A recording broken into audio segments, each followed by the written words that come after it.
You were asked on cross-examination about your role in the Donovan Thomas murder. Do you recall that? Yes. I wasn't the lead detective on the case, but That was a murder case, correct? I did not investigate the January 10th incident, sir. Did you go anywhere to obtain surveillance footage that may have given information about participants in the murder? Yes. And where did you go? The McDonald's on Cleveland Avenue, right at Old Hayville Road. You didn't go to the McDonald's? You just testified you went to the McDonald's. That wasn't about the January 10th, 2015 case? And were you successful in obtaining or getting surveillance footage from that location? I was not. Did you just testify that you went to McDonald's on Cleveland Avenue and Old Hayville Road to retrieve surveillance? I did. Was that in relation to the investigation of the January 10th, 2015 murder case? Correct. If you're new, make sure y'all hit that notification bell, that like, share, comment, and subscribe. Grab a seat. We finna dig deep. What's up, YouTube family, and welcome to the channel. I'm your host, Jay, and if you're new, man, y'all make sure y'all hit that notification bell and subscribe so you'll be able to get that drop whenever we drop as well. Man, day 69 of this Young Thug YSL Rico trial started off with Detective Gaiter still on the stand being questioned from the state and crossed by the defense. But ask yourself, did Detective Gaiter actually just get exposed in front of the jury? We heard the story kind of switch up, and we've also been questioning, where are the police reports? Well, today, it even gets deeper. So before we get deep, y'all make sure y'all hit that notification bell, grab a seat. We finna dig deep. You were asked on cross-examination about your role in the Donovan Thomas murder. Do you recall that? Yes. What was your role in the Donovan Thomas murder investigation, if any? Overrule, sir. I wasn't the lead detective on the case, but our major crimes unit, which includes homicide gang, the gang unit, other units, we work in conjunction with each other. So although I was not the lead detective on the actual murder case, my partner and I were working several shootings and incidents in and around the Donovan Thomas murder. So we did help investigate Thorpe as much as we could, but we also were working independent cases that were still related to the actual homicide. And as it relates to your efforts to assist Thorpe, did you make any effort to obtain surveillance footage that may have related to the Donovan Thomas murder or what happened thereafter? Yes, we received information that with that, I'll sustain the objections to form. just yes, Your Honor. Did you go anywhere to obtain surveillance footage that may have given information about participants in the murder? Yes. And where did you go? The McDonald's on Cleveland Avenue, right at Old Hayville Road. And were you successful in obtaining or getting surveillance footage from that location? I was not. You were asked on cross-examination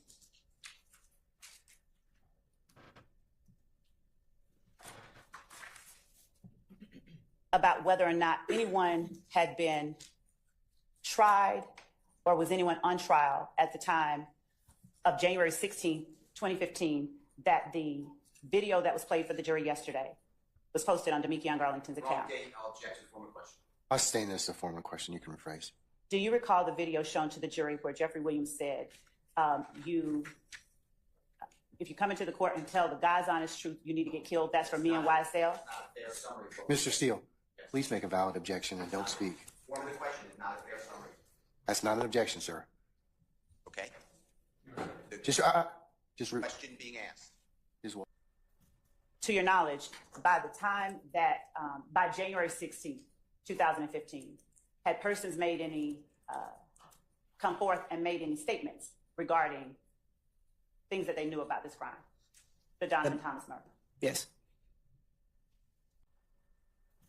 To your knowledge, by the time that, by January 16, 2015, had persons made any, come forth and made any statements regarding things that they knew about this crime, the Donovan Thomas murder? Yes. In my opinion, before we dig deeper, this conversation with Prosecutor Love and Detective Gaiter is definitely rehearsed and scripted. Not sure when they rehearsed it or when they scripted it, but you can definitely tell that it is. You also can tell that Prosecutor Love is definitely aware that Detective Gaiter could have been a corrupted cop. Now ask yourself this, with all the questions and evidence that she's presenting in front of the jury, why has she not asked, where are the reports? Why has the state not produced any reports or evidence or the black book? Let that sink in. Let's dig. Good morning. Good morning.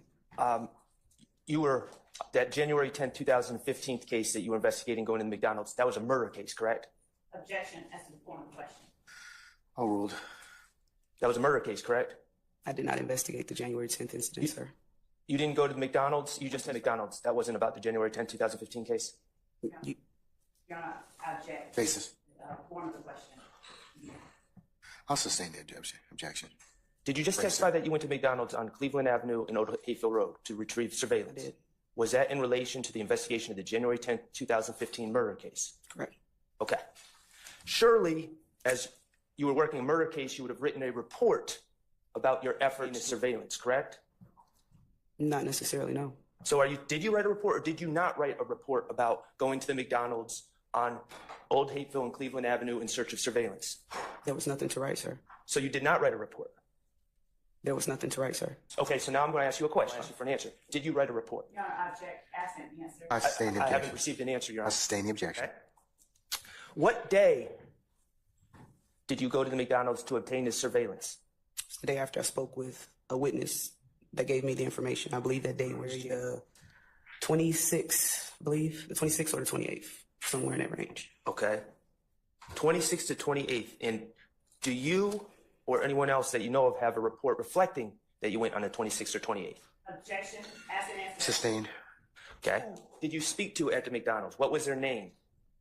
The young lady that was working the counter, Yes. she did not give me her name. She gave me her general manager's name and phone number, and that information was passed along to Investigator Thorpe. And what was the name? I don't have it. I gave it to Investigator Thorpe, sir. What was the phone number? I don't have any information from the McDonald's. It was passed along to Investigator Thorpe.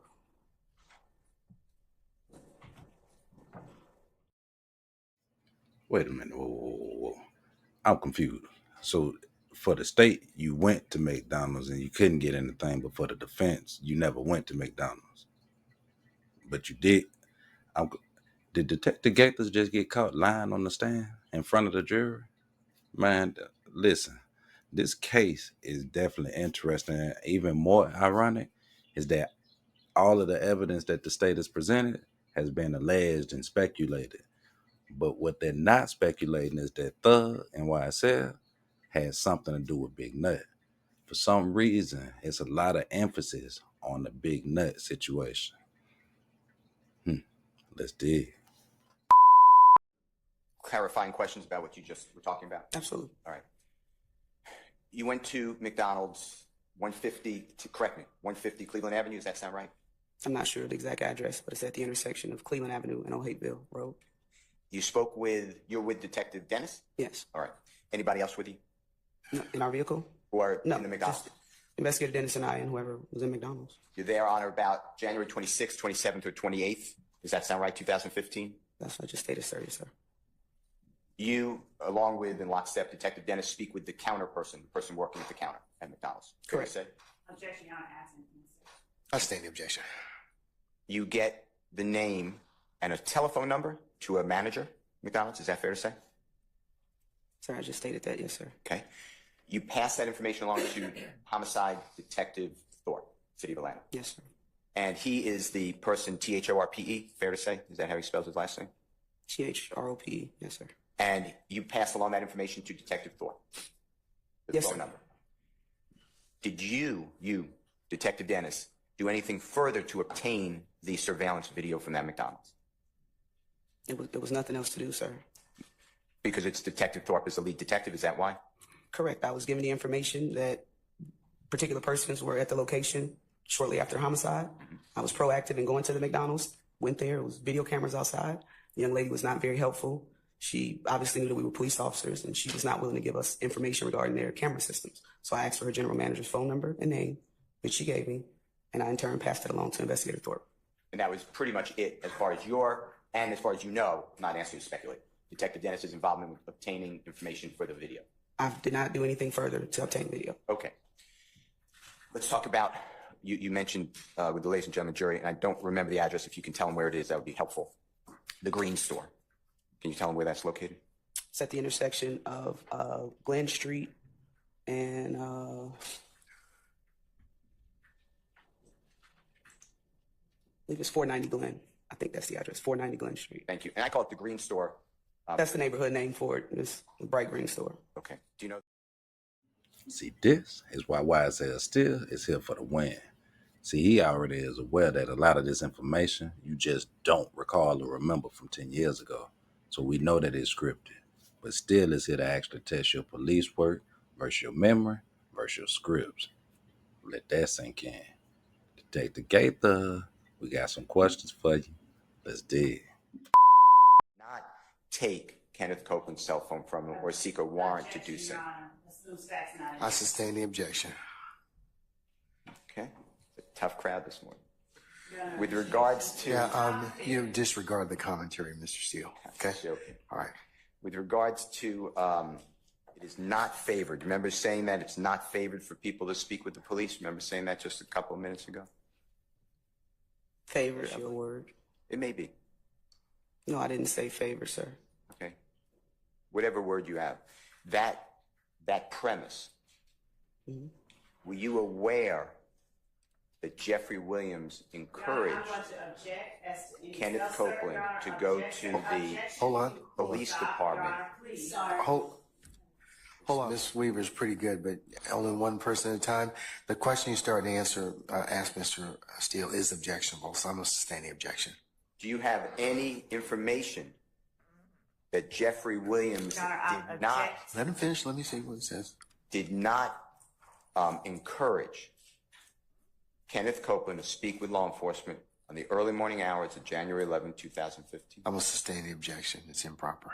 Improper question. Thank you, sir. All right, thank you. Was that 30 objections in 3 minutes? Like, can the defense even speak? No, that's the answer to your question. They can't speak. Why not? Here's why they can't speak, because Detective Gaiter is still up here doing what Atlanta corrupted police officers do. No reports, no evidence, no recollection, unless being asked by the state. No black book. And then you got caught again lying on the stand. It makes you kind of wonder, how did you get promoted so many different times through the Atlanta Police Department and the force and the gang unit? Now an expert? What's your real motive, Detective Gaither? Who sent you? Now, on the flip side of that, YSL Steele and Matt Shard came out with the haymakers. One lined up, the other one knocked it down. And it was good that the jury was actually able to see it, because last week the defense was looking bad. But today might have actually exposed the corruption again from Detective Gaiter and the state. Let's dig. Down or up? It was down. Okay. What did you see when you drove past? I saw a black assault rifle butt up in the air, and with the muzzle of the weapon pointed towards the ground of the car. Okay. So was the gun in the passenger side of the vehicle? Correct. Okay. And so the muzzle was in. You said the magazine was up. No, the butt of the gun. Okay, butt of the gun. And you said a black assault rifle. Do you know a common gun that it resembled? Assault rifle. I can give you a maker model. That's good. How close were you to the car when you saw the black assault rifle? I was right there, like a foot, less than a foot. Okay. Now, did you in any way when you drove past? He looked at me. He said something to me, but I don't remember what it was. And then once I noticed the gun, I advised Dennis to stop the car, and that's when Pee Wee sped away, going northbound on Brady Avenue towards Howell Mill. Okay. Now, how quickly were you able to advise Fire Detective? Like seconds. And what did you tell investigator Dennis? That I saw the gun in the passenger seat. Did he have a reaction to that? Anyone there that night, right? Correct. Okay. The only thing that you know is you see this guy Pee Wee, and he's kind of ranting and raving. He's kind of excitable, and at some point, he's heading towards in the direction of where the tour bus would be. Correct. Him and some other people. Correct. All right. You heard him say something to the effect of, "This my city. Keep fucking around. I'll spray the bus." Correct. Now, this is a small difference, but I want to make sure because earlier when you were testifying for the state, right? You were asked a question about whether he said, "Keep fucking around and we'll spray the tour bus." Remember testifying? I don't recall. Okay. Would I be correct, though, that what you told your superiors and other folks when you wrote a report is that Winfrey said something to the effect that you keep fucking around and I'll spray the bus. Correct. Right? He was talking about himself. Right? Correct, I guess. Right. I mean, if you say I as opposed to we, yeah. okay. You didn't know why he was saying that. I have no idea. You don't know what his beef was or who he had any sort of beef with. No, sir. Okay. He wasn't interacting with on the tour bus or at the tour bus at that time when he said that, was he? No, he was away from the tour bus. He was away from the tour bus. Okay. Was he saying it to anybody in particular? I'm not. It was an out loud Just statement. It was a yell statement. Correct. Okay. And although there were other people around him, they didn't seem to be, I don't want to say acquiesce. I mean, they weren't egging him on or anything like that. He was just out there talking. I don't know what anybody else was doing out there. All right. See, this is why YSL Steele and YSL Adams are the MVPs of the case. See, as you see right here, YSL Adams sits back quietly as he actually watches Steele calculate and take those steps, but he's taking his notes. Now, we did hear earlier in the actual trial what this actual police officer, detective, security guard, whatever you refer to him as, did actually say, I, not we. But ironically, YSL Adams actually caught him up right there in the midst of his actual verbiage and his words. And to be transparent, that definitely does make a big difference, especially if the state is actually pushing the alleged Rico on YSL. As a single act versus a group act, you do the math.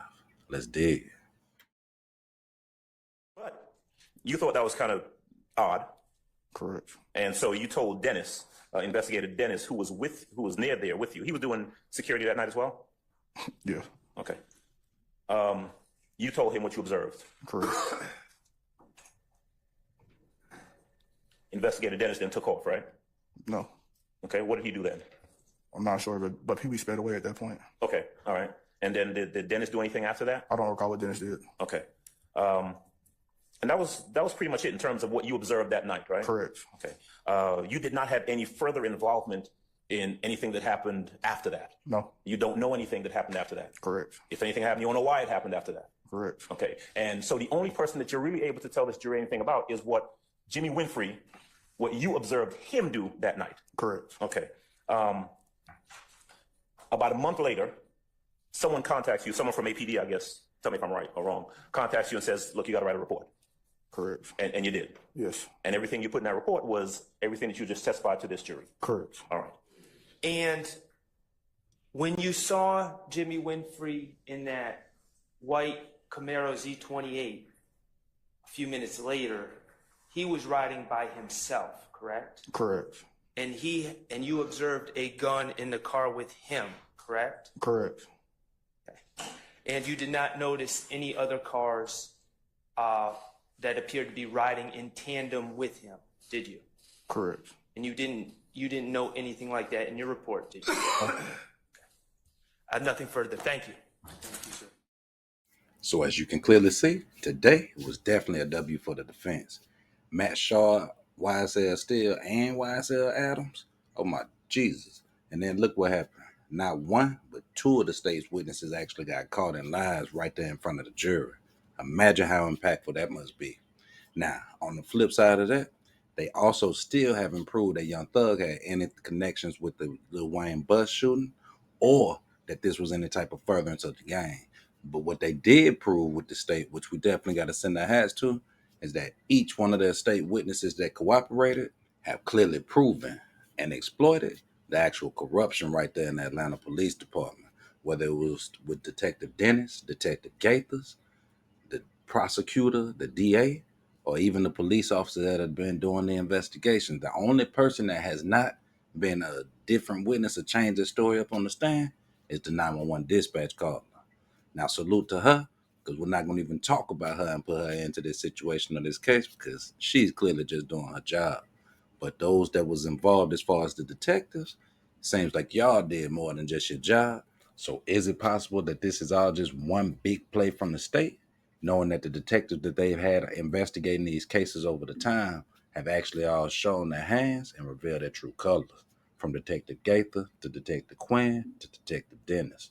Where are the reports?